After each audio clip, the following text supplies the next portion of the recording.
নমস্কাৰ মহেশ মেলো মজিয়ালে আপোনাক জনাইছোঁ আন্তৰিক আদৰণি প্ৰিয় দৰ্শক আজি বিধানসভাত বিত্তমন্ত্ৰী জয়ন্ত মল্ল বৰুৱাই দাখিল কৰিলে 2026-27 বৰ্ষৰ বিত্তীয় বাজেট আৰু এই বাজেটত এইবাৰ আগৰ দৰে অজস্ৰ প্ৰতিশ্ৰুতি নতুন প্ৰকল্প এতিয়া কথা হ'ল যে বাজেটখনত যিবোৰ প্ৰতিশ্ৰুতি আৰু প্ৰকল্প দাঙি ধৰা হৈছে সেই অনুপাতে পুঁজি নিৰ্ধাৰণ হৈছে নে নাই প্ৰত্যেকটোৰ বিপৰীতে দ্বিতীয় কথা এইবাৰ বাজেটৰ আটাইতকৈ ডাঙৰ বিশেষত্বটো হ'ল যে এইবাৰ ঘাটি একদম কম ঘাটি এইবাৰ মাত্ৰ 419 কোটি টকা যিখন ৰাজ্যৰ বৰ্তমান ঋণৰ পৰিমাণ 2,06,608 কোটি টকা সেইখন ৰাজ্যত বাজেট ঘাটি মাত্ৰ 419 কোটি টকা এতিয়া এই বাজেটখনত ঘোষণাবোৰ কৰা হৈছে কিন্তু প্ৰত্যেকটো ঘোষণাৰ বিপৰীতে কিমান টকা ধাৰ্য কৰা হৈছে সেই কথাটো নিৰ্ধাৰণ কৰা হোৱা নাই বিভাগ হিচাপত টকা ধাৰ্য কৰা হৈছে ধৰি লওক অৰুণোদয় আঁচনি 15 আগষ্ট মাহৰ পৰা আৰম্ভ হ'ব আৰু বিত্তমন্ত্ৰীয়ে স্পষ্টভাৱে কৈছে যে সঠিক মানুহে যাতে অৰুণোদয়ৰ ফল লাভ কৰিব পাৰে তাৰ ব্যৱস্থা কৰা হ'ব এই সঠিক মানুহৰ সংজ্ঞা হয়তো আগষ্টলৈ সলনি হ'ব পাৰে অৰ্থাৎ আগতে যি ধৰণে 40 লক্ষ মানুহক অৰুণোদয়ে সামৰি লৈছিল সেই ধৰণে হয়তো এইবাৰ 40 লাখ নহ'বগৈ পাৰে নিৰ্বাচনৰ আগতে গোটেই বজাৰখন খুলি ল'লে আৰু নিৰ্বাচনৰ পাছত তাক সংকোচন কৰাটো প্ৰয়োজন হৈ পৰিছে সেই কাৰণে অৰুণোদয়ৰ বিপৰীতে কিমান টকা ধাৰ্য কৰা হৈছে সেইবোৰ কথা বাজেট বক্তৃতাত একো উল্লেখ নাই এতিয়া আমি কম সময়ৰ ভিতৰত এই বৃহৎ বাজেট বক্তৃতাটো আমি আলোচনা কৰিবলৈ আমি নিমন্ত্ৰণ কৰিছোঁ ষ্টুডিঅ'ত এই মুহূৰ্তত উপস্থিত আছে অসম গণ পৰিষদ দলৰ বিধায়ক প্ৰকাশ চন্দ্ৰ দাস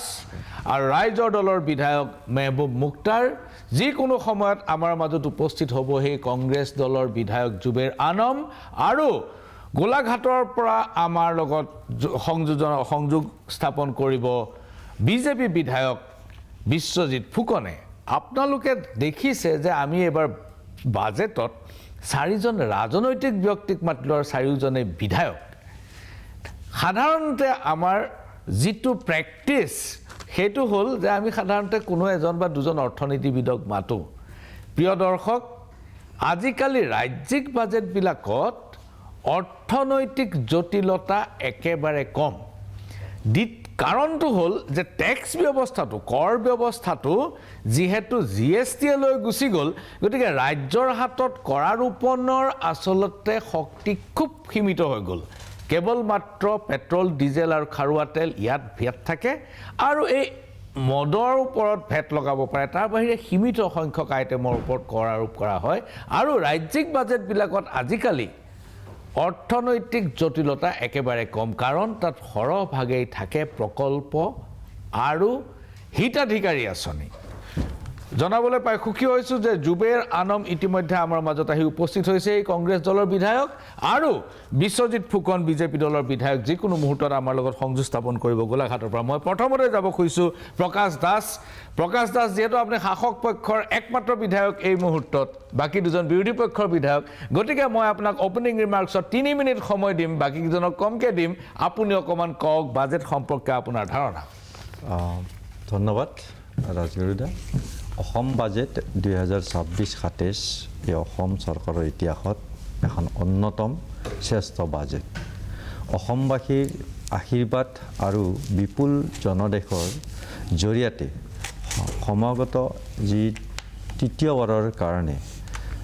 NDA চৰকাৰ হ'ল এই চৰকাৰৰ দায়িত্বভাৰ গ্ৰহণ কৰাৰ পিছত আজি সদনত মাননীয় বিত্তমন্ত্ৰী জয়ন্ত মল্ল বৰুৱাদেৱে অসম বাজেট 2026-27 আজি উত্থাপন কৰিছে মাননীয় মুখ্যমন্ত্ৰী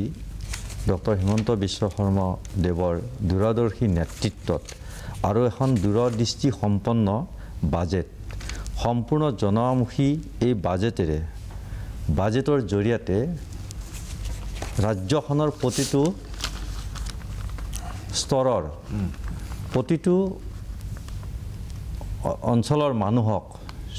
স্পৰ্শ কৰিব পৰা এইখন এখন জনমুখী বাজেট। এই বাজেটে জৰিয়তে আমি প্ৰত্যেকটো বিশেষকৈ শিশুৰ পৰা বৃদ্ধলৈকে আৰু গাঁও পৰা চহৰলৈকে সকলো অঞ্চলৰ সামগ্ৰিকভাৱে বিকাশৰ ক্ষেত্ৰত এই বাজেটে প্ৰভাৱ পেলাব। আমি আজি আপুনি কৈছে যে বিভাগসমূহ আজিৰ এই বাজেটত গ্ৰাম্য উন্নয়ন, আন্তঃগাঁথনি, কৃষি, উদ্যোগ, শিক্ষা, মহিলা সবলীকৰণ, সামাজিক সুৰক্ষাকে ধৰি উন্নয়নৰ প্ৰতিটো দিশ দৃঢ়তাৰে সামৰি লৈছে। এই জনকল্যাণমুখী বাজেটে আত্মনিৰ্ভৰশীল হোৱাত বিশেষভাৱে সহায় কৰিব, বিশেষকৈ মহিলা, যুৱ বিকাশৰ ক্ষেত্ৰত। আৰু ইয়াত নিয়োগৰ ক্ষেত্ৰতো এটা সুন্দৰ ব্যৱস্থা হৈছে। এই বাজেটখনত নিয়োগ বিশেষকৈ 2 লাখ নতুনকৈ নিযুক্তি প্ৰদান কৰাৰ যি প্ৰতিশ্ৰুতি, আৰু এই চৰকাৰীভাৱে আৰু অন্যহাতে আন বৃহৎ যি প্ৰকল্প হ'ব অসমত, তাত এটা আৰু নিযুক্তিৰ প্ৰক্ৰিয়াৰ সুবিধা আছে। গতিকে নিযুক্তিৰ ক্ষেত্ৰতো এই বাজেটখনে যথেষ্ট আশা দাঙি ধৰিছে। আৰু বিশেষভাৱে এই বাজেটখনৰ জৰিয়তে নিশ্চিতভাৱে অসমৰ মাননীয় মুখ্যমন্ত্ৰী মহোদয় যথেষ্ট দূৰদৰ্শী চিন্তাৰে অসমখনক ভাৰতবৰ্ষৰ যে 5খন উন্নত ৰাজ্যৰ ভিতৰত অন্যতম ৰাজ্য হিচাপে গঢ়ি তোলাৰ ক্ষেত্ৰত আজিৰ এই বাজেটখনে এটা সুন্দৰভাৱে এটা প্ৰতিচ্ছবি দাঙি ধৰিছে আৰু এটা বৃহৎ চিন্তাৰে, দূৰদৰ্শী চিন্তাৰে এই বাজেটৰ ধন ধাৰ্য কৰিছে। ধন আজি আমি যদি চাওঁ, অসমখন কৃষি ভিত্তিক এখন ৰাজ্য। ইয়াৰ যদি কৃষিৰ অৰ্থনৈতিক যদি শক্তিশালী নহয়, তেতিয়াহ'লে অসমখন আমি কেতিয়াও আগুৱাই যাব নোৱাৰোঁ। কাৰণ ভাৰতবৰ্ষখনেই হ'ল এইটো, আমি যদি চাওঁ ভাৰতৰ আত্মাই হ'ল গাঁও। গতিকে গাঁৱৰ অৰ্থনীতি যদি শক্তিশালী হ'ব লগা হয়, তেতিয়াহ'লে কৃষি আৰু জলসিঞ্চন এই দিশটো আমি অধিক গুৰুত্ব দিব লাগিব। আৰু মাননীয় মুখ্যমন্ত্ৰী মহোদয়ৰ মাৰ্গদৰ্শনেৰে মাননীয় বিত্তমন্ত্ৰী জয়ন্ত মল্লদেৱৰ যি বাজেট প্ৰস্তুত কৰিছে, এই কথাটোৱে তাত প্ৰাধান্য পাইছে যে কৃষি আৰু জলসিঞ্চন এইবাৰ চৰকাৰে যি মন্ত্ৰীত্ব দায়িত্ব দিছে, এজন মন্ত্ৰীক দায়িত্ব দিছে, সেইজন আমাৰ কৃষি মন্ত্ৰী, জলসিঞ্চন মন্ত্ৰী পীযুষ হাজৰিকা ডাঙৰীয়াক দায়িত্ব দিছে। এইকাৰণে দিছে যে এই বিভাগ দুটাৰ এটা সমন্বয় আছে। কৃষি হ'ব লাগিলে জল লাগিব, গতিকে কৃষি আৰু জলসিঞ্চন দুটা এজন মন্ত্ৰী হোৱাৰ লগে লগে দুটা বিভাগ, এজন মন্ত্ৰী যেতিয়া ফিল্ডলৈ যাব, পথাৰলৈ যাব, যদি কৃষকৰ যিখিনি সমস্যা সেইখিনি সমাধান কৰিবলৈ হ'লে দুটা বিভাগকে সুন্দৰভাৱে পৰিচালনা কৰিব পাৰিব। আৰু তাৰ কাৰণে এটা বৃহৎ পুঁজি ধাৰ্য কৰিছে। আৰু সেই পুঁজিৰ জৰিয়তে বিশেষভাৱে ব্ৰহ্মপুত্ৰ যিটো আমাৰ ভেলী আছে, ব্ৰহ্মপুত্ৰ ইয়াত কেইবাটাও নদীৰ বিষয়ে ইতিমধ্যে ষ্টাডি কৰিছে। আচলতে বৃহৎ জলসিঞ্চন প্ৰক্ৰিয়াৰ যদি নদীৰ জলসিঞ্চন প্ৰক্ৰিয়া যদি ভাল ধৰণে অধ্যয়ন কৰি লোৱা নহয়, তেতিয়াহ'লে এটা দিনত জলসিঞ্চন হোৱাৰ য'ত জলসিঞ্চন ব্যৱস্থা কৰা হয়, তাত যদি পানী নাইকিয়া হৈ যায়, গতিকে তেনে তাৰপিছত পথাৰো শুকাই যাব। গতিকে সেইকাৰণে এটা অধ্যয়নৰ জৰিয়তে এই নদীসমূহ বিশেষকৈ পুঠিমাৰী, পুঠিমাৰী, বেকী নদী বা ব্ৰহ্মপুত্ৰ সকলো ক্ষেত্ৰতে আমি যাতে জলসিঞ্চনটো কণ্টিনিউ হয়, খেতি পথাৰত যাতে পানীৰ ব্যৱস্থা সকলো সময়তে হ'ব পাৰে, তাৰ কাৰণে ব্যৱস্থা কৰিছে। আৰু তাৰো লগতে উচ্চ চাপ পাইপলাইন পৰিবহণ বিতৰণ নেটৱৰ্ক ছিষ্টেম ফ'ল' কৰিছে। কাৰণ ইয়াৰ আগত মুক্তভাৱে জলসিঞ্চন ব্যৱস্থা আছিলে, নলা আছিলে, গতিকে তাৰ কাৰণে বহুত ক্ষেত্ৰত সমস্যাৰ সৃষ্টি হৈছিলে। গতিকে এতিয়া অন্ততঃ দুটা কথা, মাটি অধিগ্ৰহণো কৰিব নালাগে, সমস্যা নহয়, কাৰণ নলীটো কঢ়াদি নিব বুলি আপোনাৰ মাটিৰ সমস্যা নাহে। গতিকে এটা উচ্চ চাপ সম্পন্ন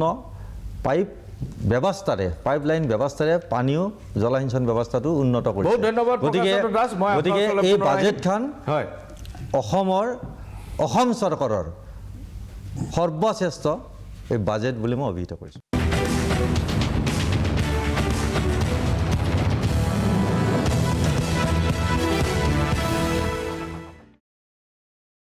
Mehboob Mukhtar, opening remark 2 minute. আজিৰ যি বাজেট উত্থাপন হৈছে এই বাজেটখন সম্পূৰ্ণৰূপে এখন পুৰণি বাজেটৰ জেৰক্স কপি। এই বাজেটত কোনো উৎপাদনমুখী দিশৰ কথা উল্লেখ নাই। 2016-17 বৰ্ষৰ বাজেটত সেই সময়ৰ বিত্তমন্ত্ৰী তথা মাননীয় মন্ত্ৰী হিমন্ত বিশ্ব শৰ্মা ডাঙৰীয়াৰ অষ্টাদশ মুকুতাৰ উন্নয়নী মালা আৰ্হিৰে পুনৰ 18খন আঁচনি ঘোষণা কৰিছে, কিন্তু এই আঁচনিসমূহ তেনেই সাধাৰণ। ছেম একেই জেৰক্স কপি এইটো। যোৱা 2016-17 বৰ্ষত যিটো বাজেট আনিছিলে সেই সময়ৰ সন্মানীয় বিত্তমন্ত্ৰী হিমন্ত বিশ্ব শৰ্মা ডাঙৰীয়া, বৰ্তমানৰ মুখ্যমন্ত্ৰী, আৰু সেই বাজেটখনৰে আজি জেৰক্স কপি এটা আজি উত্থাপন কৰিছে। কেনেকৈ ইয়াত কেৱল হিতাধিকাৰী আঁচনি, অন্য কোনো নাই, উৎপাদনমুখী কোনো দিশৰ কথা উল্লেখ নাই ইয়াত। আৰু কেন্দ্ৰীয় চৰকাৰৰ যিবিলাক প্ৰকল্প আছে সেইবিলাকো এই বাজেটত অন্তৰ্ভুক্ত কৰা হৈছে। কেন্দ্ৰীয় চৰকাৰৰ এই শিলচৰ কৰিডৰৰ যিমান ৰাস্তা আছে, আপোনাৰ এই কাজিৰঙাৰ এলিফেণ্ট কৰিডৰৰ আছে, আৰু নুমলীগড়ৰ পৰা এটা সুৰংগ দি যাওঁ কাজিৰঙা এলিভেটেড কৰিডৰ আছে, আৰু গহপুৰ নুমলীগড় ব্ৰহ্মপুত্ৰ সুৰংগ আছে, শিলচৰ হাই স্পীড কৰিডৰ আছে। এইবিলাক কেন্দ্ৰীয় চৰকাৰৰ আঁচনি প্ৰকল্প, এইবিলাকো অসমৰ এই ৰাজ্যিক বাজেটত অন্তৰ্ভুক্ত কৰিছে। গতিকে মই ভাবোঁ যে এইটো এটা জেৰক্স কপি। নাই, কিন্তু বিমানবন্দৰৰ ওচৰত 7,000 বিঘা মাটিৰ প্ৰকাণ্ড এৰ' চিটি হ'ব বা ছেটেলাইট হ'ব, এইটোতো নতুন প্ৰকল্প। হয়, এই এটাই নতুন প্ৰকল্প আছে, আৰু তাৰ দ্বাৰা 2100 কোটি টকা মানে মাটি অধিগ্ৰহণৰ নামত আবণ্টন দিছে উপগ্ৰহীয় চহৰ নিৰ্মাণৰ বাবে। যেনেকৈ 2 লাখ চাকৰি সৃষ্টি, যেনেকৈ বিমানবন্দৰৰ কেন্দ্ৰবিন্দু হিচাপে লৈ ইয়াৰ চৌপাশে এই উপগ্ৰহীয় চহৰ প্ৰকল্পৰ ভূমি অধিগ্ৰহণ কৰিব তাত। আৰু পশ্চিমবংগত যেনেকৈ আছে নিউ টাউন আৰ্হি, আৰু নয়ডা আছে, গুৰুগ্ৰাম আছে, সেইধৰণে এখন প্ৰকল্প আনিছে নতুনকৈ। এইটোৱে নতুনত্বৰ ভিতৰত এইটোৱেই দেখা পাইছোঁ আমি বাজেটত। যিহেতু আমি সময়ো পোৱা নাই, বাজেটখন গোটেইখিনি পঢ়াৰ বাবে সময়ো পোৱা নাই, খুব কম সময়ৰ ভিতৰত যিখিনি পঢ়িছোঁ আমি নতুনত্ব এটা বস্তুৱেই পাইছোঁ যে উপগ্ৰহীয় চহৰ। কিন্তু ইয়াৰ দ্বাৰা কিন্তু খিলঞ্জীয়া লোকক উচ্ছেদ কৰা হ'ব। এই প্ৰসংগলৈ মই পিছত আহিম, কিন্তু মই অপেনিং ৰিমাৰ্ক ল'ম জুবেৰ আনমৰ পৰা। Zuber Anam, opening remark budget 2026। প্ৰথমটো মই ধন্যবাদ জনাব লাগিব এই অপৰচুনিটি দিয়াৰ কাৰণে, আৰু একেবাৰে বেছি সময়ো পোৱা নাই, ওপৰে যোনখিনি পঢ়িছোঁ আৰু এইখিনি পঢ়িয়ে আহিবলগীয়া হৈছে। চ' মই এইখিনি কথা মই অকল MLA হিচাপে নহয়, এজন নৰ্মেল চিটিজেন হিচাপে ক'ব লাগিব, কাৰণ মই যোনখিনি কথা ক'ম এতিয়া নৰ্মেল চিটিজেন হিচাপে ক'ব লাগিব, কাৰণ যিহেতু ডিটেইলছত পঢ়িবলৈ ইমান সময় পোৱা নাই। এতিয়া নতুন জবৰ কথা কৈছে যে 2 লাখ জব দিব। এতিয়া এইখিনি জব কি হয়, যোনখিনি ৰিটায়াৰমেণ্ট হৈছে এইখিনি মানুহক এড কৰি নে নতুনকৈ জব ক্ৰিয়েট কৰিব? কাৰণ জব ক্ৰিয়েট কৰাৰ স্ক'প ক'ত আছে সেইটো ক্লিয়াৰলি ইমান এটা লিখা নাই। কাৰণ এতিয়া তাৰপিছত মেডিকেল কলেজৰ কথা যদি আহিছে, মেডিকেল কলেজৰ আচ্ছা তেতিয়া বাকীখিনি এতিয়া ৰিটায়াৰমেণ্টৰ পৰা আহি আছে নে ক'ৰ পৰা আহি আছে এইখিনি স্পষ্টকৈ লিখা নাই। 35 লাখ পঞ্জীয়নভুক্ত নিবনুৱা আছে, ইয়াত মাত্ৰ 2 লাখৰ কথাহে উল্লেখ কৰিছে। 2 লাখ চৰকাৰী চাকৰি, কম চাকৰি নহয়, আৰু 33,000 নতুন চাকৰি কেৱল মাত্ৰ স্বাস্থ্য খণ্ডত ওলাব। যিটো কথা কৈছে তেখেতে যে 33,000 চাকৰি কেৱল স্বাস্থ্য খণ্ডত মুকলি হ'ব বুলি তেখেতে। নতুন যিমান চাকৰি আহিব আমিতো ভালেই পাওঁ, চাকৰি যিমান আহিব ইমানটো আমি ভালেই পাম। এতিয়া চৰকাৰী চাকৰি যিমান বেছি হ'ব আমি কিয় বেয়া পাম, আমিতো ভালেই পাম। কিন্তু কথাটো হৈছে যে মানুহে গম পাব লাগে যে এইখিনি নতুন চাকৰি নে অলৰেডি এইখিনি চাকৰি এনেও হ'লে হয় যিকোনো চৰকাৰ আহিলে, কাৰণ ফিল আপ কৰা ভেকেণ্ট জব ফিল আপ কৰা এইটো যিকোনো যোন চৰকাৰে হ'লে তেওঁৱে কৰিলে হয়। চ' নতুন কিবা আছে নাই সেই বস্তুটো মই জানিবলৈ মই বিচাৰিছোঁ। এতিয়া মেডিকেল কলেজৰ কথা যদি কয়, মেডিকেল কলেজটো এটা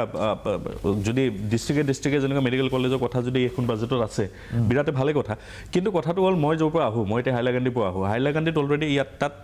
এতিয়ালৈ MRI মেচিন নাই। চ' সেইখিনি কি হ'ব যোনখিনি অলৰেডি যোনখিনি এম্বিচিয়াছ প্ৰজেক্টবোৰতো ঠিক আছে এইটোতো কালি হোৱা প্ৰজেক্ট নহয় কিন্তু অহাকালি এতিয়া মোৰ আজি ৰাতি কিবা এটা ইছ্যু হোৱাৰ লগে লগে যাব লাগিব এতিয়া ইমিডিয়েট যাব লাগিব মই কাৰেণ্ট ইছ্যুৰ কথা কৈছোঁ কাৰেণ্ট মেডিকেল কণ্ডিশ্যনৰ যোনটো অৱস্থা হৈ আছে ডক্টৰছ নাই এজন ডক্টৰে 2-3টা হস্পিটেল চাবলগীয়া হৈ আছে যেনেকুৱা মোৰ আলগাপুৰ মডেল কলেজৰ হস্পিটেল ডক্টৰ গৈ আকৌ মোহনপুৰতো যাবলগীয়া হৈ আছে কাটলিচৰা ডক্টৰ আকৌ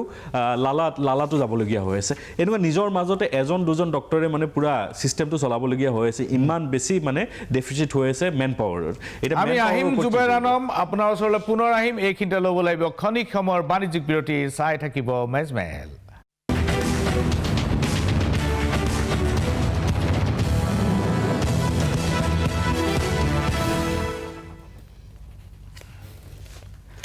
পুনৰ ঘূৰি আহিছোঁ মেজমেলৰ মজিয়ালৈ মই যাব খুজিছোঁ প্ৰকাশ দাসৰ ওচৰলৈ আৰু আটাইকেইজনকে মই এই কথাটো সুধিম প্ৰথম কথাটো হ'ল এইটো এটা খুব এম্বিচিয়াছ প্ৰজেক্ট সেইটো হ'ল যে গুৱাহাটী বিমানবন্দৰৰ সমীপত এখন ছেটেলাইট চিটি হ'ব 7,000 বিঘা মাটি মোকলোৱা হ'ব আৰু তাত এখন ছেটেলাইট চিটি হ'ব মুখ্যমন্ত্ৰীয়ে স্পষ্ট কৰি দিছে যে ইয়াৰ লগত আম্বানী আদানীৰ কোনো সম্পৰ্ক নাই বৰঞ্চ ইয়াৰ স্থানীয় বিল্ডাৰে এইবিলাক কৰিব লাগিব কাৰণ আম্বানী আদানীৰ যিবোৰ ঘৰ বনাব সেইবোৰ কিনিবলৈ আমাৰ মানুহৰ সামৰ্থ্য নাই গতিকে ইয়াত স্থানীয়সকলে ইয়াত কাম বন কৰিব আৰু গোটেই প্ৰকল্পটো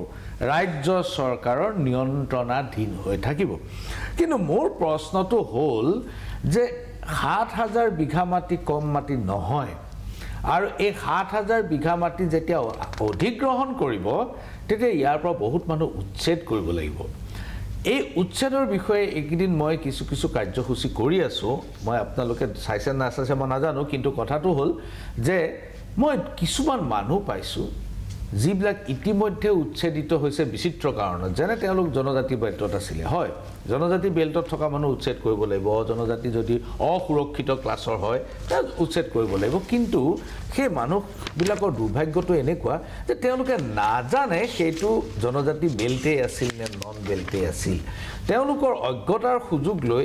কিছুমান মানুহে বিক্ৰী কৰি দিছে আচলতে বিক্ৰী কৰাজন অত্যন্ত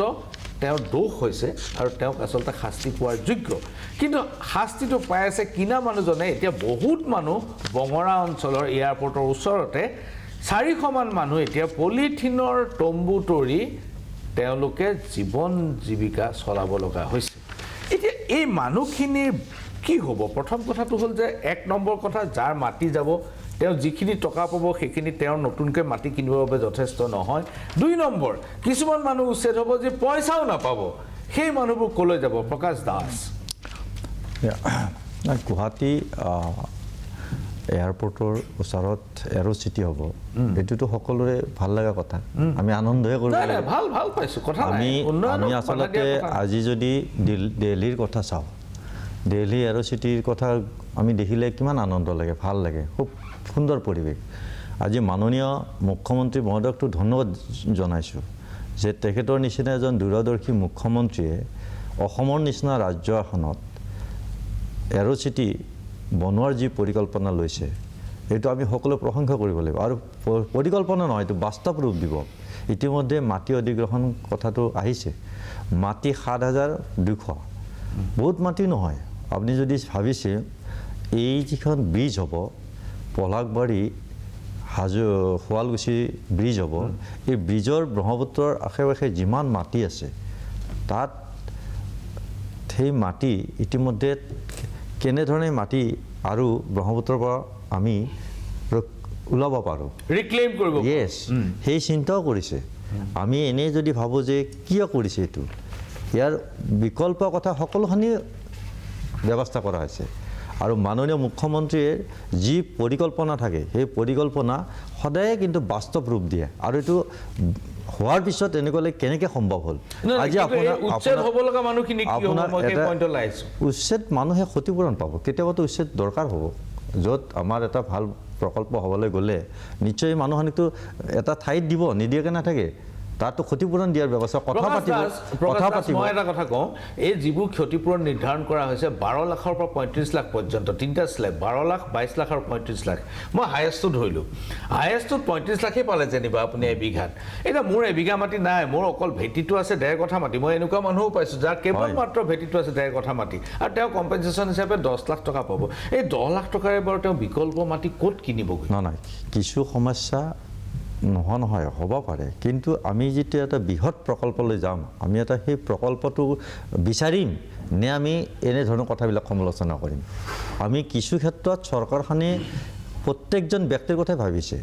আৰু আলোচনাৰ মাধ্যমতো আৰু কোনোবাৰ যদি মাটি অলপ লোৱাও হয়, তাৰ আলোচনাৰ মাধ্যমে তেওঁৰ ক্ষতিপূৰণ সম্পূৰ্ণ দিয়াৰ ব্যৱস্থা আমাৰ চৰকাৰে কৰিব। কাৰণ ইয়াৰ আগতো তেনেকুৱা ধৰণৰ বহুত প্ৰকল্প হৈছে। ইয়াৰ এতিয়া যিটো নতুন এয়াৰপৰ্ট হ'ল, আন্তঃৰাষ্ট্ৰীয় মানসম্পন্ন আমাৰ এয়াৰপৰ্ট হ'ল, এই এয়াৰপৰ্টটো আপোনাক কিমান ধুনীয়া লাগিছে। আজি আপুনি গৈ পেলাই ভাল লাগেনে? আজি বিদেশৰ পৰা এজন মানুহ আহিলে অসমৰ এয়াৰপৰ্টটো চাই, বা ভাৰতবৰ্ষৰ অন্য ৰাজ্যৰ মানুহে এয়াৰপৰ্টত সোমোৱাৰ লগে লগে ইমান সুন্দৰ এটা পৰিৱেশ, তেতিয়াওতো হৈছিলে, তেতিয়াও আন্দোলন কৰিছিলে আছামে। গতিকে সেই আন্দোলনটো যুক্তিপূৰ্ণ হৈ যদি তাৰ সমাধানো ওলাব। এতিয়া আপুনি অকল এৰ'চিটিখন হোৱাৰ লগে লগে তাত কিমান কৰ্মসংস্থান ওলাব? তাত এটা দিশটো সামৰি লোৱা নাই। তাত আপোনাৰ বজাৰ, বৃহৎ বজাৰ হ'ব, বা তাত সকলে সংস্থাপন পাব, সেইবিলাক সকলো স্থানীয় মানুহে পাব। এনেকুৱা নহয় যে কোনোবা বাহিৰৰ পৰা আহি কৰিব, এইবিলাক সম্পূৰ্ণভাৱে স্থানীয় মানুহে কৰিব। মই আজি কেইদিনমান আগত মই এটা কথা কওঁ, মই এটা কথা কৈ আছোঁ, মোৰ এজন বন্ধু, নাই মোৰ এজন বন্ধু, মই উচ্ছেদ কথাটোত উচ্ছেদ নহয়, এইটো উচ্ছেদ বুলি নক'ব, এইটো খিলঞ্জীয়া মানুহ উচ্ছেদৰ কথাটো আপুনি নক'ব, উচ্ছেদ নহয়, এইটো ক্ষতিপূৰণ দিব। ক্ষতিপূৰণ নাই, আপুনিও আপোনাৰ ঘৰটো ভাঙিব নিদিয়ে নহয়, আপোনাৰ ঘৰটো এনেকৈ ভাঙিব নিদিয়ে নহয়। এই কথাটো তেনেকুৱা নহয় যে উচ্ছেদটো বলপূৰ্বক হয়, নকৰে। নাই, এইটো কথা নহয়। এই উচ্ছেদটো আপুনি সেই উচ্ছেদৰ লগত এই যে অবৈধ বেদখলকাৰী উচ্ছেদ আৰু এইটো উচ্ছেদ নকয়, এইটো উচ্ছেদ নহয়, বেদখলকাৰী নহয়। সেইকাৰণে আপুনি নহয়, আপুনি যে কৈছে আপোনাৰ থিংকিংটো হৈছে অবৈধ বেদখলকাৰী উচ্ছেদৰ কথা ভাবি কৈছে, এইটো সেইটো নহয়, এইটো উচ্ছেদেই নহয়, এইটো এটা প্ৰকল্প, এইটো ভাঙি নিদিয়ে, তাৰ ক্ষতিপূৰণ দি এটা ঘৰ ভাঙিব। আন্দোলন কেনেকুৱা হৈছে? আন্দোলনটোৰ লগত আলোচনা কৰিব, যি কৰিব আলোচনা কৰিব, এনেকুৱা নহয় নাই, মই প্ৰকাশ দাসৰ কথাটো বুজি পাইছোঁ। আলোচনা ভিত্তিত হ'ব, আৰু কোনো মানুহৰ বলপূৰ্বকভাৱে এতিয়া বসুন্ধৰা 4.0 আনিছে, আমাৰ চৰকাৰে যিখিনি দিছে কেৱল উচ্ছেদে আপোনালোকৰ লক্ষ্য। যিখিনি মানুহক উচ্ছেদ কৰিছে সেইখিনি চৰকাৰী ভূমিত আছে, উচ্ছেদ কৰিবই, আৰু উচ্ছেদ হ'ব। বিষয়টোৰ পৰা বিভ্ৰান্তলৈ গৈছে। মই আহিম, মেহবুব মুখতাৰ,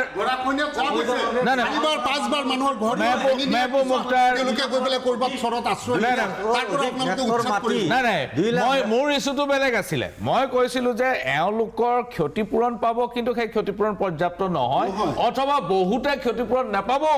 পাৰে, কাৰণ তেওঁলোকৰ হাতত সেই ধৰণৰ কাগজ পত্ৰ নাই যিবোৰ চৰকাৰী ক্ষতিপূৰণ পোৱাৰ যোগ্য হ'ব পাৰে। জুবেৰ আলম, চাওক, এইটো আমি ফাৰ্ষ্টতে গম পাব লাগিব যোনটো প্ৰজেক্টটো এৰ'চিটিত কোন থাকিব, এৰ'চিটিত কি হ'ব, 5 ষ্টাৰ হোটেলবোৰ আহিব, 5 ষ্টাৰ। চ' আমাৰ চব মানুহৰ কাৰণে এইটো নহয়ও 5 ষ্টাৰ কাৰণে। এতিয়া আমাৰ গুৱাহাটীত অলৰেডি তাজ আছে, ৰেডিচন আছে, তাত গৈ চাবচোন কেইজন আমাৰ খিলঞ্জীয়া মানুহ আছে, তাতে মেক্সিমাম বাহিৰা মানুহ আহি আছে, বাহিৰা মানুহ থাকি আছে, ইমান দামী। কিন্তু তাৰে মাজত এই যে 5 ষ্টাৰকেইটা বনাবলৈ কাক গুচাই আছে? এনেকুৱা মানুহক গুচাই আছে যে কিবাকৈ মাটি এটা কিনিছিলে, এতিয়া প্ৰবঞ্চনাৰ ফলত কিবা এটা হৈছে, এইটো বেলেগ কথা, কিন্তু কাক গুচাই আছে? খিলঞ্জীয়া মানুহক যোনে কিবাকৈ ঘৰ এটা বনাইছে, এই ঘৰটো ভাঙি তাত কি ছেটআপ কৰি আছে? তাত কোনো হস্পিটেল ছেটআপ কৰা নাই। ঠিক আছে, ডেভেলপমেণ্টৰ কাৰণে চব বস্তু ইম্পৰ্টেণ্ট, কিন্তু আমি চাব লাগিব যে তাতে কাৰ কাৰণে কৰি আছে। এই যে এৰ'চিটি আহিব, এৰ'চিটিত কি আহিব? এৰ'চিটি দিল্লীৰ এৰ'চিটি আছে। এৰ'চিটিৰ বিৰোধিতা কৰাৰ কথা নহয়, এৰ'চিটি বিৰোধিতা কৰা নাই, টাউনশ্বিপ লাগিব, মই বিৰোধিতা কৰা নাই, লাগিব মোক কথাটো বুজি ল'ব মই বিৰোধিতা কৰা নাই চাওক ডেভেলপমেণ্ট চব বস্তুৰ কাৰণে ডেভেলপমেণ্ট ইজ ইম্পৰ্টেণ্ট আৰু ডেভেলপমেণ্টৰ কাৰণে এৰ' চিটি ইম্পৰ্টেণ্ট কিন্তু এৰ' চিটিত যদি আমি 5 ষ্টাৰ বনাবলৈ যদি আমি ইমান টকা ইনভেষ্ট কৰিব অকল পাৰি 5 আছোঁ star নহয়, আমি যদি ইমানখিনি ইনভেষ্ট কৰি Aero আছোঁ City মানে অকল 5 star নেকি? এৰ' চিটি বনাবলৈ আমি যদি ইমানখিনি ইনভেষ্ট কৰি আছোঁ তে আমি ক্ষতিপূৰণটো আমি কিয় বঢ়াব নোৱাৰোঁ মোৰ কুৱেশ্যনটো হ'ল এইটো এতিয়া মই এজনকে মই পুনৰ সুধিম কথাটো মই এটা কথালৈ আহিছোঁ সেইটো হ'ল যে এৰ' চিটিৰ বিৰোধিতা কৰাৰ কথা নহয় বা ছেটেলাইট টাউনশ্বিপৰ বিৰোধিতাৰ কথা নহয় কথাটো হ'ল যে আমি যেতিয়া গুৰগাঁও নয়ডা বা গাজিয়াবাদ বা নিউ টাউন এইবিলাকৰ লগত যেতিয়া আমি তুলনা কৰোঁ তেতিয়া আমি এটা কথা মনত ৰাখিব লাগিব আপোনালোকে বিশেষকৈ ৰাজনৈতিক ব্যক্তিসকলে যে অসমৰ লেণ্ড হোল্ডিং পেটাৰ্ণটো হাৰিয়ানা বা উত্তৰ প্ৰদেশৰ লগত নিমিলে একোজন হাৰিয়ানাৰ কৃষকে 100, 150, 300, 400 বিঘা পৰ্যন্ত মাটি থাকে গতিকে তেওঁলোকৰ যেতিয়া একাংশ মাটি গুচি যায় তেওঁলোক বৰঞ্চ হাতত কেপিটেলটো আহিলে ভালহে পায় বাকীখিনি মাটিত খেতি কৰি চলি যাব আমাৰ লেণ্ড হোল্ডিং পেটাৰ্ণটো হ'ল যে কাৰোবাৰ 2 বিঘা কাৰোবাৰ 4 বিঘা মেক্সিমাম 6 বিঘা এভাৰেজ যদি আপুনি চাই লেণ্ড হোল্ডিং পেটাৰ্ণত অসমীয়া পৰিয়াল এটা 3 বিঘাতকৈ বেছি মাটি নাই গতিকে যেতিয়া অধিগ্ৰহণ কৰিব সেই 3 বিঘা মাটিৰ পৰা তেওঁক যেতিয়া উৎখাত কৰিব তেতিয়া তেওঁৰ বিকল্পটো কি থাকিব প্ৰকাশ দাস 1 মিনিট সময় নহয় সবকে 1 মিনিট দিম কোনো ওপৰা-ওপৰি নকৰিব মই কৈছোঁ কি যে আমি উন্নয়নটো বিচাৰোঁ উন্নয়ন বিচাৰিব লাগিব আজি আপুনি কৈছে যে এৰ' চিটি হোৱাৰ বিৰোধ নাই হ'বও নালাগে কাৰণ আমি অসমখন আগতে কেনেকুৱা আছিল গুৱাহাটীখন আগতে কেনেকুৱা আছিল গুৱাহাটী ভৰলৰ যিখন ব্ৰিজ গুৱাহাটী আৰু নৰ্থ গুৱাহাটী আৰু গুৱাহাটীৰ মাজৰ এতিয়া যিখন ব্ৰিজ এই ব্ৰিজখনৰ কথা কোনোবা পৰিকল্পনা কৰিব পাৰিছিল কিমান হাজাৰ কোটি টকাৰ প্ৰকল্পৰে এই প্ৰকল্প সম্পূৰ্ণ হৈছে সুন্দৰভাৱে হৈছে এতিয়া এইখন গুৱাহাটী মাজমজিয়াত মানুহে যেতিয়া আবেলি বা ৰাতি যদি এই দলঙৰ ওপৰতে পাৰ হৈ যায় গুৱাহাটীত থকা যেন লাগে নেকি নালাগে ন এটা দিন আহে যিটো দিনত মানুহে উন্নয়নটো বিচাৰিব আজি এৰ' চিটি হোৱাৰ লগে লগে বা সেই অঞ্চলটো ডেভেলপ হোৱাৰ লগে লগে তাত আমাৰ নিবনুৱা সংস্থাপন পাব এনেকুৱা নহয় যে তাত অকল 5 ষ্টাৰ হোটেল কোৱা সেইটো নহয় তাত নিবনুৱাসকলৰ নতুন সংস্থাপন হ'ব এই যে সংস্থাপন হ'ব উচ্ছেদৰ কথালৈ নাহিব আপুনি উচ্ছেদৰ কথা নহয় ইয়াত উচ্ছেদৰ কথাটো নহয় ইয়াত যিখিনি মাটি লাগিব তাত ক্ষতিপূৰণ দি ৰাইজৰ পৰা মাটি ল'ব তাত কোনো বিৰোধ কৰা কথা আহি নহয় মেহবুব মুখতাৰ এই উচ্ছেদৰ যি লক্ষ্য লৈছে যে এতিয়া এটা সপোনৰ ঘৰ মানুহে নিৰ্মাণ কৰিছে আৰু আপুনি ক'লে ইতিমধ্যে যে কিমান টকাকৈ দিব 10 লাখৰ পৰা 12 লাখৰ পৰা 35 লাখ মই ভাবোঁ এইটো পৰ্যাপ্ত পৰিমাণে নহয় এটা সপোনৰ ঘৰ যেতিয়া ভাঙিব এটা মাটি লৈ যাব এইখিনি ধনে পৰ্যাপ্ত নহয় আৰু আমি উচ্ছেদৰ বিৰোধিতা কৰোঁ এৰ' চিটি বনাবলৈ আৰু অন্য ঠাই বাছনি কৰি ল'ব পাৰে কিন্তু এই খিলঞ্জীয়া লোকসকলক যে তাৰ পৰা উচ্ছেদ কৰিব তাত আপোনাৰ জনজাতীয় লোক আছে তাত গৰীয়া মানুহ আছে প্ৰতিজনে খিলঞ্জীয়া লোক তাত গতিকে তাতো এই উচ্ছেদ কৰি এইটো চৰকাৰে এটা ইয়াৰ এই ঠাইৰ সলনি অন্য ঠাইও তেওঁলোকে বাছনি না অন্য ঠাই বাছনি কৰাত অসুবিধা আছে কাৰণ এয়াৰপৰ্টৰ ওচৰত হ'ব লাগিব জুবেৰ আনম 1 মিনিট চাওক যেনেকুৱা কৈছোঁ যে এৰ' চিটিৰ এগেইনষ্টত আমি নহয় কিন্তু বস্তুটো যেতিয়া ইমান ডাঙৰ এটা মেগা প্ৰজেক্ট এটা কৰিব পাৰি আছে ইমান এম্বিচিয়াছ প্ৰজেক্ট এটা কৰিব পাৰি আছে তাৰে কাৰণে ফাইনেন্সৰ কথা আছে যদি চব এছপেক্ট যদি চাব পাৰিছে তেতিয়াহ'লে মানুহক যোনটো ক্ষতিপূৰণ দিব লাগে সেইটো কিয় বঢ়াই দিব নোৱাৰে আমাৰ কথা হ'ল চিম্পল মানুহক ক্ষতিপূৰণটো বঢ়াই দিব লাগে বাছ যদি কৰি আছে এম্বিচিয়াছ প্ৰজেক্ট হয় এইটোতো আৰু সৰু মৰু প্ৰজেক্ট নহয় তে ইমান ডাঙৰ প্ৰজেক্ট যদি মানুহক ক্ষতিপূৰণটো বঢ়াই দিয়ক চিম্পল এজ ডেট বহুত ধন্যবাদ এইখিনিতে লৈছোঁ ক্ষণিক সময়ৰ বাণিজ্যিক বিৰতি চাই থাকিব মেজমেল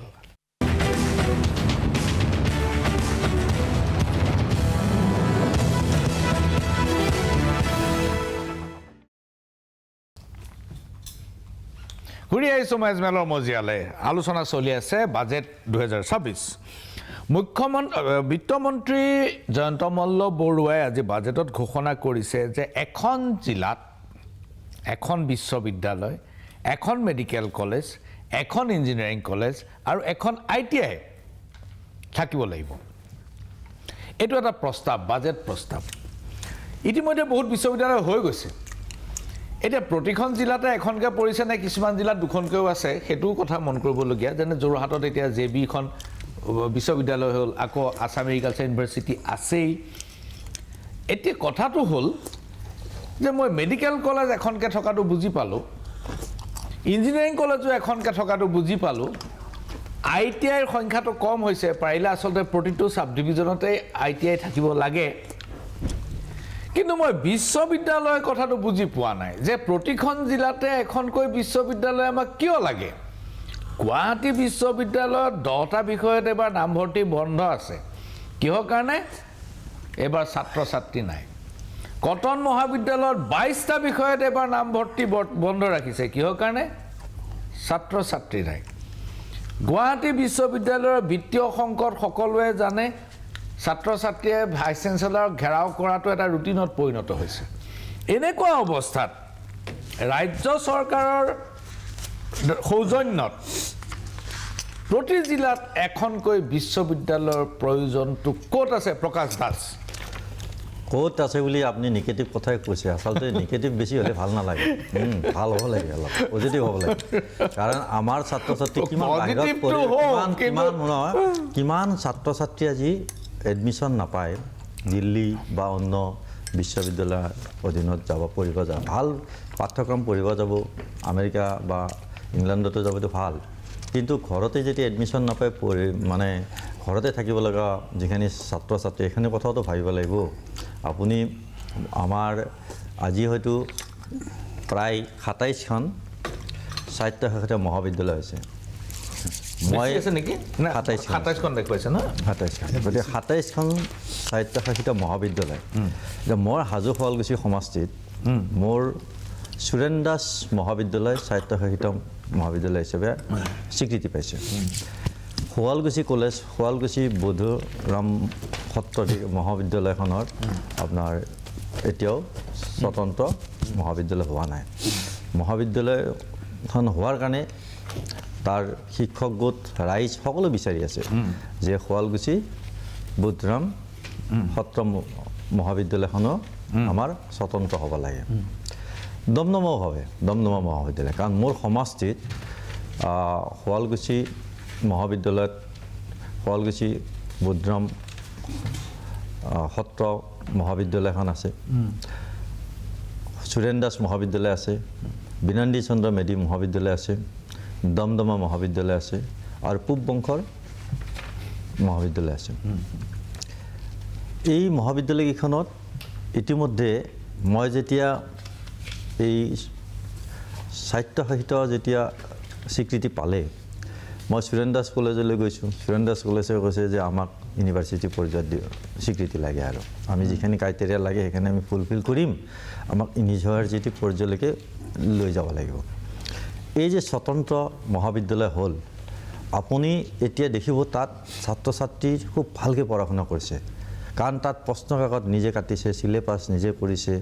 এই এটা সময়ত লাগিছিল মহাবিদ্যালয় স্বতন্ত্ৰ হ'লে পাৰিব জানো এইবিলাক এতিয়াতো পাৰিছে সুন্দৰভাৱে হৈছে আৰু তাৰ কাৰণে আজি তাত বহুত দুখীয়া ঘৰৰ ল'ৰা ছোৱালী আজি ভাল ধৰণে পঢ়িছে আৰু নতুন বিভাগ খুলিছে আৰু যে আপোনাৰ সুৰেন দাস মহাবিদ্যালয়ত লেবৰেটৰী টেকনিচিয়ানৰ নিচিনা পাঠ্যক্ৰম তাত ডিগ্ৰী লেভেললৈকে লৈ গৈছে গতিকে এইটোতো ভাল বেছিও আছে গতিকে এতিয়া বিশ্ববিদ্যালয় পৰ্যায়ত যেতিয়া তাত পঢ়িব পাৰিব কোনখিনি ল'ৰা ছোৱালী লাভৱান হ'ব অতি দুখীয়া ঘৰৰ ল'ৰা ছোৱালী লাভৱান হ'ব গতিকে আমাৰ মাননীয় মুখ্যমন্ত্ৰী মহোদয়ে এটা কথা বুজি পাইছিলে যে অসমৰ পৰা বাহিৰলৈ যিসকল ছাত্ৰ ছাত্ৰী পঢ়িবলৈ যায় বহুত কষ্ট হয় পৰিয়ালৰ কাৰণ ধন টকা পইচাৰ বহুত প্ৰয়োজন হয় গতিকে এটা শিক্ষাক এটা পৰিকল্পিতভাৱে আগুৱাই নিয়াৰ কাৰণে ব্যৱস্থা কৰিছে আজি গুৱাহাটী বিশ্ববিদ্যালয়ৰ কথা কৈছে আপুনি আজি গুৱাহাটী বিশ্ববিদ্যালয় 100 কোটি টকা আজি বাজেটত ধন ধাৰ্য কৰিছে ডিব্ৰুগড় বিশ্ববিদ্যালয়ক 100 কোটি দিব আৰু বাকীখন বিশ্ববিদ্যালয়ক 50 কোটি টকা দিব অৰ্থাৎ গুৱাহাটীক 2 কোটি দিব তাৰে 1 কোটি টকা দুগুণ দিব আৰু ডিব্ৰুগড়টো তেনেকৈ হ'ব আৰু বাকীখন বিশ্ববিদ্যালয়ত 50 কোটি টকাকৈ দিব গতিকে এই যে 100 কোটি টকা গুৱাহাটী বিশ্ববিদ্যালয় পোৱাৰ লগে লগে নিশ্চিতভাৱে তাৰ যিখিনি সমস্যা আছে সেইখিনি সমাধান কিছু পৰিমাণে সমস্যাৰ সমাধান হ'ব ইয়াৰ আগতো আমি সেই সুকীয়া পুঁজিত বিশ্ববিদ্যালয়ক দিয়াৰ কথাও আমি আগত সংগঠনত থাকোঁতেও আমি কৈছিলোঁ কিন্তু আজি সংগঠনে নোকোৱাকৈ মাননীয় মুখ্যমন্ত্ৰী মহোদয়ে বাজেটত ধাৰ্য কৰি বিশ্ববিদ্যালয়ক এটা উন্নত পৰ্যায়ত নিব বিচাৰিছে আৰু একে সময়তে আপোনাৰ আৰু এটা কথাৰ এনচাৰ মই দিব লাগিব যে জিলাই কিয় বিশ্ববিদ্যালয় জিলাই এইকাৰণে বিশ্ববিদ্যালয় লাগে কাৰণ একোখন জিলাত আজি অকল অসমতে আপুনি ভাবিব আজি অসমৰ হাজোৰ সুৰেন দাস নিচিনা কলেজত বিহাৰ ইউপিৰ নিচিনা জাগাৰ পৰা ছাত্ৰ ছাত্ৰী পঢ়িবলৈ আহিছে আপুনি জানে নামভৰ্তি বিচাৰিছে এতিয়া হোষ্টেল লাগে এইটো আমাৰ কাৰণে এইটো শুভ লক্ষণ ন সেইটো আমি এপ্ৰিচিয়েট কৰিব লাগিব আমি প্ৰশংসা কৰিব লাগিব মাননীয় মুখ্যমন্ত্ৰী মহোদয়ক যে এতিয়া অসমত এনেকুৱা এটা শিক্ষাৰ হাব কৰিবলৈ গৈ আছে মেডিকেল পঢ়িবলৈ বাহিৰৰ পৰা আহিছে এই আমি যিটো কনচেপ্ট ভাবিছোঁ যে এইবিলাক কিয় প্ৰয়োজন আছে অসমখন চিকিৎসাৰ ক্ষেত্ৰত আজি আপোনাক এটা কথা কওঁ যে এতিয়া চিকিৎসাৰ ক্ষেত্ৰত কিমান উন্নত হৈছে অসম আজি ভাৰতবৰ্ষৰ উন্নত যিসমূহ ব্যক্তিগত হস্পিটালেই হওক চৰকাৰী হস্পিটালেই হওক সকলোৰ লগত ফেৰ মাৰিব পৰাকৈ এতিয়া আমাৰ অসমত গুৱাহাটীত হস্পিটাল হৈছে এতিয়া আপোনাৰ কেঞ্চাৰৰ ক্ষেত্ৰত প্ৰটন থেৰাপি এই মেচিন আহি আছে নহয় 5 বছৰ অলৰেডি টেণ্ডাৰ হৈছে গতিকে 550 কোটি টকা ব্যয় কৰি এই মেচিন আনিব আৰু মেচিন আনাৰ লগে লগে থেৰাপি আনাৰ লগে লগে এটা কথা মানে মই এটা কথা কওঁ যে গুৱাহাটী একমাত্ৰ ব্যতিক্ৰম য'ত এইমছৰ পৰা গুৱাহাটী মেডিকেল কলেজলৈ পেচেণ্ট ৰেফাৰ কৰা এইটো গুৱাহাটী একমাত্ৰ ব্যতিক্ৰম য়েছ এইমছখনত সম্পূৰ্ণ এতিয়ালৈকে বিভাগবিলাক হোৱা নাই আপুনি এটা কথা আছে এটা শিশু একেদিনে বৃদ্ধ জোৱান হ'ব নেকি যুৱক হ'ব নেকি এটা শিশু জন্ম হৈছে তাক পালি লাগিব অলপ টাইম লাগিব সেইটো আপুনি পজিটিভ মই আপোনাৰ কথাটো কিয় নিগেটিভ বুলি ভাবে সেই কথাটোহে মই আমাৰ ডিমত আছে আপুনি পজিটিভলি কওক না যে এতিয়াও এইমছৰ পৰা গুৱাহাটী মেডিকেল কলেজলৈ ৰেফাৰ কিয় কৰে কাৰণটোতো ক'ব লাগিব যে সেই এইমছখন আৰম্ভ হৈছে আৰু মই জানো এইমছত যিখিনি আমাৰ গাঁৱে মোৰ সমষ্টিৰ বহুত পেচেণ্ট তালৈকে আহে আপুনি বিশ্বাস কৰিব যে ইমান সুন্দৰ অপাৰেশ্যন হয় আৰু ইমান সুন্দৰকৈ কাম চলে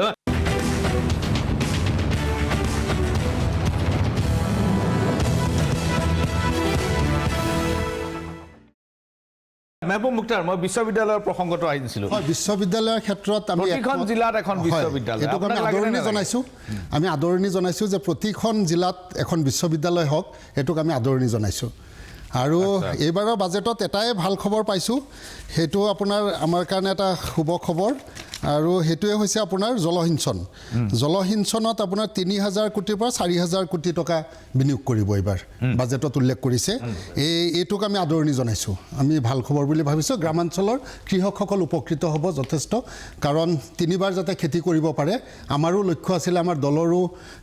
মেনিফেষ্টোত লিখা আছিলে যাতে 3বাৰ মানুহে খেতি কৰিব পাৰে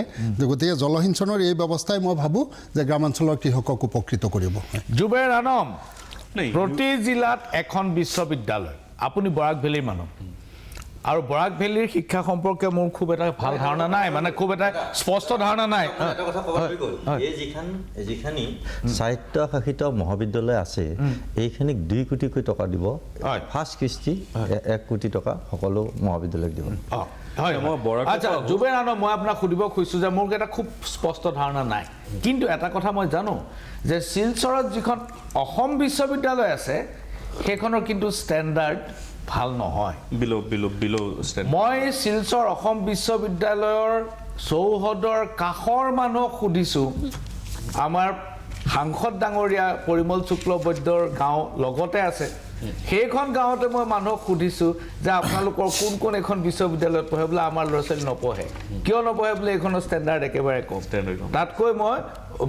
অসমৰ ব্ৰহ্মপুত্ৰ ভেলীৰ যিকোনো এখন বিশ্ববিদ্যালয়ত পঢ়ুৱাই ভাল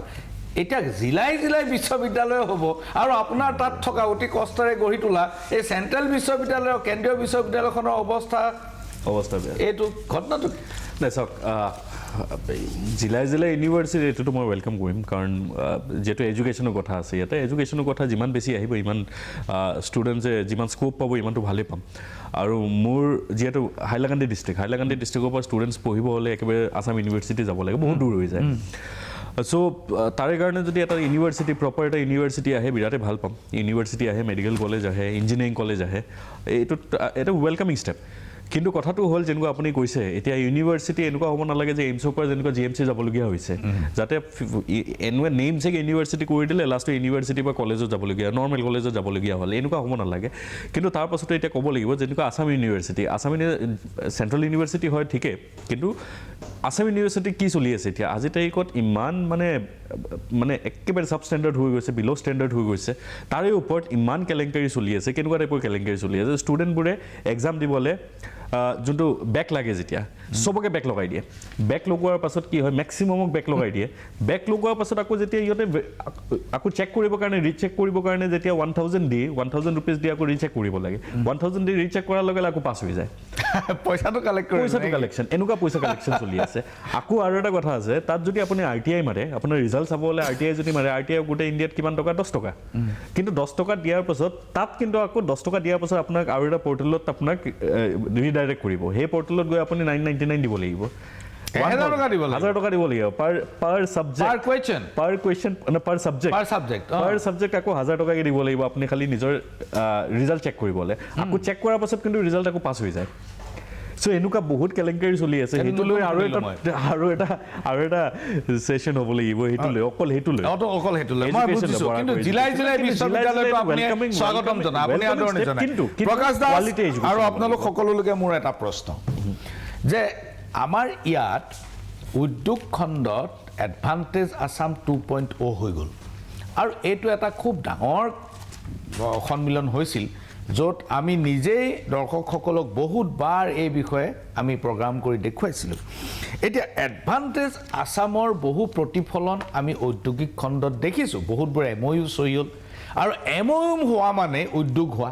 আৰু উদ্যোগ হোৱা মানে উদ্যোগে ছাবচিডি বিচাৰিবই। সেইটো স্বাভাৱিক, সেইটো চৰকাৰ লাগিলে যিয়ে নহওক ছাবচিডি দিবই লাগিব, নহ'লে উদ্যোগ নহয়। এতিয়া টাটা ছেমি কণ্ডাক্টৰ যিটো আমাৰ জাগিৰোডত প্ৰকল্প হৈ আছে, কালিৰ ইকনমিক টাইমছত এই খবৰটো ওলাইছে, আপোনালোকে চেক কৰিব। সেইটো হ'ল যে টাটাই সৰ্বমুঠ চেণ্ট্ৰেল ছাবচিডি পাব 10,255 কোটি টকা, 10,255 crore চেণ্ট্ৰেল ছাবচিডি, আৰু ষ্টেট গভৰ্ণমেণ্টে ছাবচিডি দিব লাগিব 3,789 crore। এইটো হ'ল টাটাৰ লগত আমাৰ বুজাবুজিৰ এটা ব্যৱস্থা। এতিয়া কেন্দ্ৰীয় চৰকাৰটো কেন্দ্ৰীয়ভাৱে থাকিলে, ষ্টেটেটো দিব লাগিব 3,789 কোটি টকা, আৰু এইটো স্বাভাৱিক কথা যে আমিতো ৰাজ্য চৰকাৰে একে বছৰতে ইমান টকা নিদিয়ে, এইটো পৰ্যায়ক্ৰমে দিব, কেইবা বছৰতো ভাগ কৰি দিব। কিন্তু এইবাৰ উদ্যোগ খণ্ডত ৰেভিনিউ এক্সপেণ্ডিচাৰ দেখুওৱা হৈছে 973 crore, 973 কোটি টকা,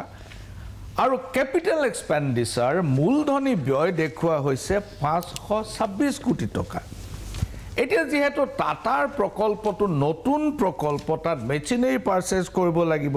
সম্প্ৰসাৰণৰ কথা আছে, এতেকে এইটো কেপিটেল এক্সপেণ্ডিচাৰৰ পৰা যাব। 526 কোটি টকাৰ আপুনি ক'ত ভগাব প্ৰকাশ চন্দ্ৰ দাস? 3,789 কেৱল টাটাকে দিব লাগিব। এতিয়া আপুনি টকা ধাৰ্য কৰিছে 526 কেপিটেল এক্সপেণ্ডিচাৰ। এতিয়া ইয়াত আপোনাৰ অতবোৰ MOU হ'ল, এই MOUবোৰ কাক কিমান টকা দিব? Any idea? মই মানে ধৰিব পৰা নাই দেই, মই স্পষ্টকৈ কৈছোঁ। নাই, আপুনি কথাটো জানি পেলাই কৈছে, নাজানা ধৰিব পৰা নাই সেইটো না, আপুনি ধৰিব পাৰিছে কেনে কৰিছে? নাই, এই গোটেই যিটো জাগিৰোডৰ যিটো ছেমি কণ্ডাক্টৰ যিটো প্ৰকল্প, এইটোৰ কামটো বহুত আগুৱাই গৈছে। এইটো ডিচেম্বৰ মানত হ'বই কিজানি প্ৰডাকশ্যন। গতিকে সেইটো প্ৰকল্পৰ ছাবচিডিৰ কথাটো আজি নহয়, আজি এটা বৃহৎ এটা ইনভেষ্টমেণ্ট কৰিবলৈ আহিছে ইয়াত টাটাই, তো নিশ্চিতভাৱে ইয়াত এটা সুবিধা থাকিব লাগিব, আৰু সেই সুবিধাখিনি কেনেধৰণে এডজাষ্ট কৰিব ইয়াৰ এটা পৰিকল্পনা আছে, আৰু পৰিকল্পনা আছে কাৰণে এই ধৰণৰ আজি এটা ছেমি কণ্ডাক্টৰ নিচিনা এটা বৃহৎ এটা প্ৰকল্প ইয়াত হৈছে। গতিকে মই ভাবোঁ এইটো আদৰণি সকলোৱে জনাইছে, আমাৰ কাৰণে এটা ডাঙৰ টাৰ্ণিং পইণ্ট। আমাৰ নিচিনা এখন ৰাজ্য, অসমৰ নিচিনা এখন ৰাজ্য, আপুনি ভাবকচোন,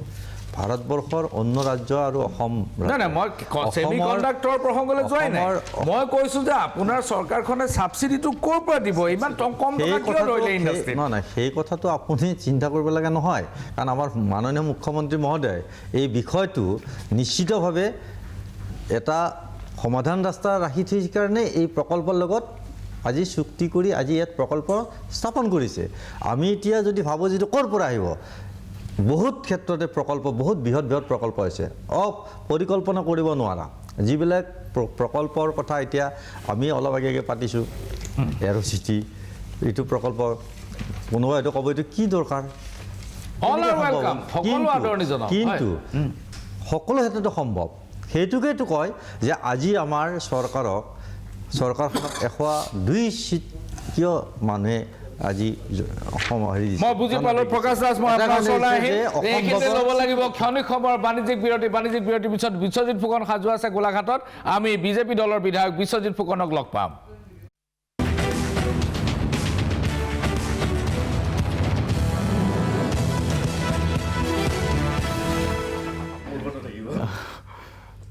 ঘূৰি আহিছোঁ মেজমেলৰ মজিয়ালৈ মই যাব খুজিছোঁ মেহবুব মুখতাৰৰ ওচৰলৈ মেহবুব মুখতাৰ মিছন বসুন্ধৰা 4.0 মিছন বসুন্ধৰা 2.0 আৰু 3.0 বহুত এপ্লিকেশ্যন ৰিজেক্ট হ'ল এপ্লিকেশ্যন ৰিজেক্ট হোৱাৰ কাৰণ আছে কাৰণ বহুত মানুহে নাজানে যে তেওঁ থকা ঘৰটো বনাঞ্চলত সোমাই আছে বহুত মানুহে নাজানে যে তেওঁ থকা ঘৰটো NC লেণ্ডত পৰিছে নন কেডাষ্ট্ৰিয়েল লেণ্ডত পৰিছে মই এনেকুৱা মানুহ পাইছোঁ বনাঞ্চলে নতুনকৈ অধিগ্ৰহণো কৰিছে কিছুমান নতুনকৈ অধিগ্ৰহণ কৰিছে গতিকে সোমাই গৈছে তেওঁ নাজানে গতিকে এপ্লাই কৰিছে সেটেলমেণ্টৰ কাৰণে কিন্তু হোৱা নাই 4.0 আপুনি কি আশা কৰে 4.0 মই যিটো ধাৰণা কৰিছোঁ যে চৰ অঞ্চলসমূহ ডিজিটেল জৰীপ কৰিব এই কথা ইয়াত উল্লেখ কৰিছে বাজেটৰ হেৰিত যে 4.0ত চৰ অঞ্চল ডিজিটেল জৰীপ কৰিব আৰু এই ডিজিটেল জৰীপ কৰাৰ জৰিয়তে মানে মিচিং মানুহ আৰু মুছলমান মানুহক পুনৰ আকৌ তাৰ পৰা উচ্ছেদ কৰিব যেন অনুমান কৰিছোঁ নাই উল্টাটোও হ'ব পাৰে তেওঁলোকৰ স্থায়ী বন্দোবস্তুও দিব পাৰে নাই ইয়াত লিখিছে আকৌ খিলঞ্জীয়া জনগোষ্ঠীসমূহৰ ভূমিৰ অধিকাৰ নিশ্চিত কৰা হ'ব চৰ অঞ্চলত এইটো আপোনাৰ পেজ 29 তাতে এই কথাটো উল্লেখ কৰিছে কিন্তু যে খিলঞ্জীয়া জনগোষ্ঠীসমূহৰ বাক্যটো ইয়াত লিখি দিছে হয় আৰু য'ত নেকি চৰাঞ্চলত 50-60 বছৰ ধৰি মানুহে গৰাখহনীয়াত ক্ষতিগ্ৰস্ত হৈ ভেটি মাটি হেৰুৱাই 4বাৰ 5বাৰ এটা ঘৰ এজন লোকৰ ঘৰ যেতিয়া 4বাৰ 5বাৰ গৰাখহনীয়াই লৈ গৈছে তাৰপিছত তেওঁলোকে চৰ অঞ্চলত গৈ বসবাস কৰিছে আৰু চৰ অঞ্চলত থকা লোকসকল মানে কমেও আপোনাৰ 50-ৰ পৰা 60 বছৰ হৈছে আপুনি এইটো ইণ্টাৰপ্ৰিট কৰিছে ইয়াত চৰ অঞ্চলৰ ডিজিটেল জৰীপৰ ওপৰত গুৰুত্ব আৰোপ কৰি মিছন বসুন্ধৰা ইমান ৰূপায়ণ কৰা হৈছে যাৰ জৰিয়তে বৰাক উপত্যকা আৰু অন্যান্য খিলঞ্জীয়া জনগোষ্ঠী আচ্ছা এতিয়া ঘটনাটো হ'ল যে মটক মৰাণ আহোম চুতীয়া কোচ ৰাজবংশী চৰ অঞ্চলৰ লগত কোনো সম্পৰ্ক নাই আৰু বৰাক উপত্যকা আৰু চৰ অঞ্চলৰ লগত কেৱল মিচিং নেপালী বিহাৰী আৰু মুছলমান মানুহ আছে তেওঁলোকৰ ক্ষেত্ৰত এই ক্ষেত্ৰ আপুনি সন্দেহ কৰিছে জুবেৰানম আচ্ছা প্ৰকাশ দাস এই 110 নম্বৰ পইণ্টটো এই ব্যক্তিসকলে কিন্তু আজি অসমৰ অৰ্থনীতি টনকিয়াল কৰি ৰাখিছে 29 পেজৰ আপোনাৰ সমষ্টিটো বহুত আছে মানুহ মিছন বসুন্ধৰা 4.0 মই এটা কথা কওঁ যে আমাৰ তাত ৰিজাৰ্ভ আছে আপুনি জানে দুকনীয়া গ্ৰেজিং ৰিজাৰ্ভ এই দুকনীয়া গ্ৰেজিং ৰিজাৰ্ভ 22,000 বিঘা মাটি আছে আমি যিখিনি জানো এতিয়া অধিকাংশ ব্ৰহ্মপুত্ৰৰ মানে গৰাখহনীয়াত পৰিছে আৰু অধিকাংশ এতিয়াও আছে যে এইটো যদি জৰীপ কৰিব লগা হয় ষ্টেটেলাইট জৰীপে কৰিব লাগিব আৰু এই জৰীপ হোৱাটো অতি প্ৰয়োজন কাৰণ এতিয়া কোনখানি মানুহে চৰকাৰী ভূমিত আছে বা ৰিজাৰ্ভত আছে নে মেডি মাটিত আছে এতিয়া তাত ধৰিব নোৱাৰা এটা অৱস্থা গতিকে চৰ অঞ্চলত জৰীপ নাই আছে কাৰণ এটা সময়ত তাত আমাৰ এই গ্ৰেজিং ৰিজাৰ্ভৰ কাষত মাটিৰ পট্টাও দিছিল চৰকাৰে গতিকে এতিয়া সেই মানুহেৰ পটাৰ মাটি কোনখানি হ'ল এতিয়াও ভালকৈ জৰীপ কৰিব ল'ব পৰা নাই গতিকে এজে হ'ল এটা বৃহৎ এৰিয়া 22,000 বিঘা মাটিৰ কথা যেতিয়া আমি ক'ম তে 22,000 বিঘা মাটি যেতিয়া ব্ৰহ্মপুত্ৰৰ আশে পাশে বা চৰত যেতিয়া আছে ইয়াত এটা বৃহৎ জৰীপ লাগিব ইয়াত মণ্ডলে গৈ ঘৰে এটা ফিটা মাৰি জৰীপ কৰিব নোৱাৰে ইয়াত তেনেকুৱা ষ্টেটেলাইট জৰীপে হ'ব লাগিব আৰু সঁচা অৰ্থত গভৰ্ণমেণ্ট যিখিনি চৰকাৰী যিখিনি ভূমি বা যিখিনি গ্ৰেজিং গো ৰিজাৰ্ভত যিখিনি বেদখল হৈছে সেইখিনি উচ্ছেদ হ'ব লাগিব আৰু উচ্ছেদ এতিয়া মই হাজোৰ যোৱাকালি মই যিটো বেদখল কিমান হৈছে হাজোৰ মাটি বুলি কওঁতে মই এটা সমীক্ষা পাইছিলোঁ সেই সমীক্ষাটোত মই দেখিছোঁ যে যথেষ্ট অবৈধ বেদখল আছে তে অবৈধ বেদখলটো উচ্ছেদ কৰিব লাগিব মই এইটো কোৱা নাই আপুনি নাভাবিব আমাৰ অসমীয়া মুছলমান মানুহ বা মিয়া মুছলমান মানুহ বেদখল উচ্ছেদ বিচাৰিছে অন্য ঠাইৰ কথাটো ক্ষতিগ্ৰস্তসকলক পুনৰ সংস্থাপন দিব লাগিব যাৰ পাঁচবাৰ চাৰিবাৰ নিজৰ ঘৰ ভাঙি গড়খহনীয়াৰ কথাটো বেলেগ গড়খহনীয়াৰ কথাটো বেলেগ কিন্তু এতিয়া মোৰ যিটো হাজো শুৱালকুছি সমষ্টি এই হাজো শুৱালকুছি সমষ্টিত আপুনি যদি ভাবে যে তাত মিয়া মুছলমান মানুহকে এভেকশ্যন কৰিব নেকি অকল মিয়া মুছলমান মানুহে এভেকশ্যনো বিচাৰিছে কিয় যিখিনি মানুহে ইলিগেলি মাটি দখল কৰিছে আজি এটা গ্ৰেজিং ৰিজাৰ্ভ বা এটা গৰুৰ ৰিজাৰ্ভ যেতিয়া বেদখল কৰি তাত ঘৰ বনাব আৰু চৰ অঞ্চলতো মই ভাবোঁ এই জৰীপ হোৱাটো অতি প্ৰয়োজন আৰু এই জৰীপটো হ'লে অৰ্থনৈতিক টনকিয়াল কৰিব লাগিলে জৰীপ লাগিব জৰীপ লাগিব মই পৰিশ্ৰম কৰি তেওঁলোকে কষ্ট কৰি পেলাই তেওঁলোকে আপোনাৰ ঠাইৰ কথাটোতকৈ মোৰ কথাটো মই কৈছোঁ যে মোৰ তাতে দুকনীয়া গ্ৰেজিং ৰিজাৰ্ভ এখন এনেকুৱা ৰিজাৰ্ভ য'ত বিশ্বনাথ মেধিয়ে এই ৰিজাৰ্ভখন সেই সময়ত সুৰক্ষিত কৰিছিলে গো ৰিজাৰ্ভ এণ্ড গ্ৰেজিং ৰিজাৰ্ভ তেতিয়া যি সময়ত পতিত মাটি আছিল সেই তাত ৰিজাৰ্ভ বনাইছিলে সেই ৰিজাৰ্ভখন এতিয়া ব্ৰহ্মপুত্ৰৰ অধিকাংশ ব্ৰহ্মপুত্ৰতে গড়খহনীয়াত গুচি গৈছে আৰু এটা বৃহৎ এৰিয়া এতিয়াও আছে য'ত জৰীপ অতি প্ৰয়োজন গতিকে মই ভাবোঁ এই 4.0 এই বসুন্ধৰা এই মিছনৰ জৰিয়তে যিটো ক্ষমা কৰিব মই পিচিআৰ বিশ্বজিৎ ফুকনক পাইছো নেকি মই চাওঁ পিচিআৰ বিশ্বজিৎ ফুকন স্থাপন কৰিছে নেকি বিশ্বজিৎ ফুকন আপুনি শুনিছে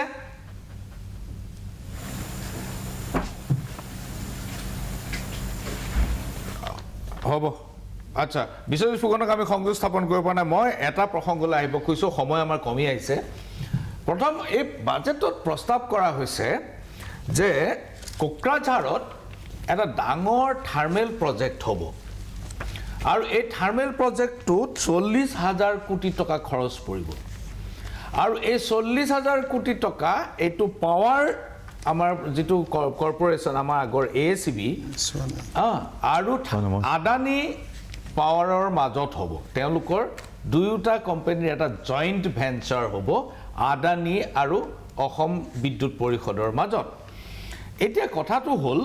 যে 40,000 কোটি টকাৰ এইটো কিন্তু কোল বেছ প্ৰজেক্ট হ'ব এই কোল বেছ প্ৰজেক্টটোত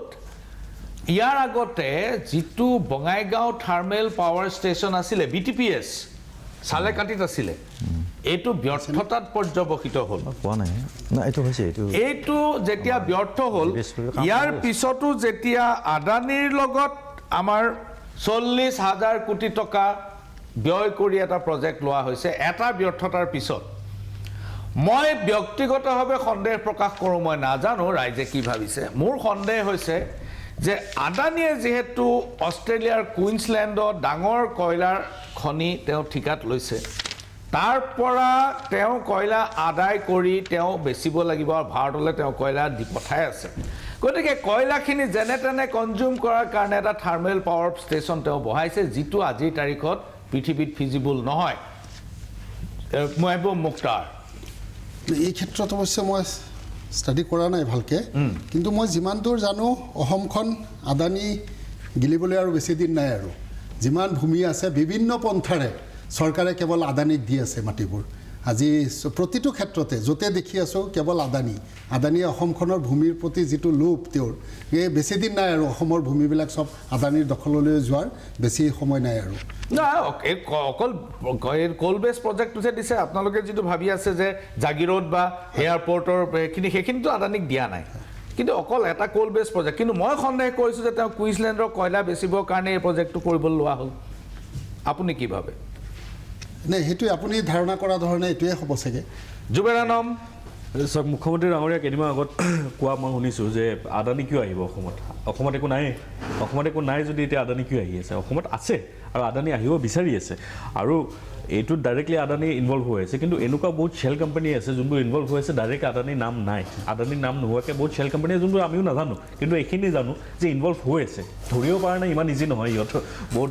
ওপৰৰ মানুহটো ইমান জলদি ধৰিব নোৱাৰে 1 মিনিট সময় আছে মাত্ৰ